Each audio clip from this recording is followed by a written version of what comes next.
गडिंग्लज येथील कृषी विभागातील कार्यालयावर शिवसेनेच्या वतीनं भव्य मोर्चा काढण्यात आला. या मोर्चाचे नेतृत्व शिवसेनेचे जिल्हाप्रमुख प्राध्यापक सुनील शिंद्रे, उपजिल्हाप्रमुख संभाजीराव पाटील, उपजिल्हाप्रमुख संभाजीराव भोकरे, शेतकरी सेना जिल्हाप्रमुख अशोक पाटील, तालुका प्रमुख अजित खोत, आजरा तालुका प्रमुख युवराज पवार आदींच्या नेतृत्वाखाली काढण्यात आला. सकाळी 11:30 वाजता सुरू झालेला मोर्चा 12:30 वाजेपर्यंत कृषी कार्यालयावर घेण्यात आला आणि यावेळी तेथील अधिकाऱ्यांना बोगस खतं, बियाणं, 4 तालुक्यांसाठी अधिकारीच नाहीत इत्यादी मागणीसाठी अधिकाऱ्यांना जिल्हाप्रमुख सुनील शिंद्रे, उपजिल्हाप्रमुख संभाजी पाटील, उपजिल्हाप्रमुख संभाजीराव भोकरे यांनी चांगलंच धारेवर धरलं. लवकरात लवकर या कार्यालयातील रिक्त असलेल्या जागा न भरल्यास या कार्यालयावर याच्यापुढे मोठ्या प्रमाणात तीव्र आंदोलन करण्यात येईल असा इशारा शिवसेनेतर्फे देण्यात आला. यावेळी गडिंग्लज, आजरा, चंदगड, भुदरगड तालुक्यात कृषी अधिकारी नसल्यामुळे नागरिकांच्या होणाऱ्या गैरसोयीबद्दल आज गडिंग्लज कृषी कार्यालयात निवेदन देऊन अधिकाऱ्यांना धारेवर धरलं.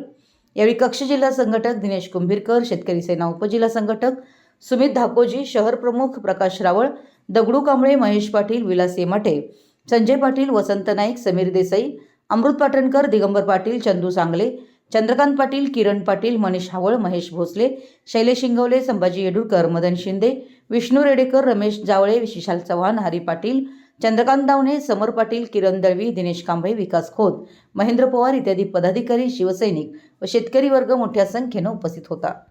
मराठी एस न्यूजसाठी कागलहून प्रशांत दळवी.